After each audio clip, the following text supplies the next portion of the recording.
the better team won. Wala akong masabi. They played a great defensive game and then we couldn't score when we needed to. Dami sana naming stops. We held them down to below 90. Pero basketball, padamihan ng shoot. And hindi kami makashoot. So, You think yung turning point was the Chris Macolo? yeah. The foul trouble. Kaya lang, baka sabihin na naman, reklamo sa referee. Hindi. Yung foul trouble was the turning point.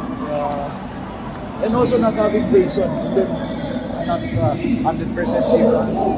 It's not an excuse, but if you ask me, the turning point too.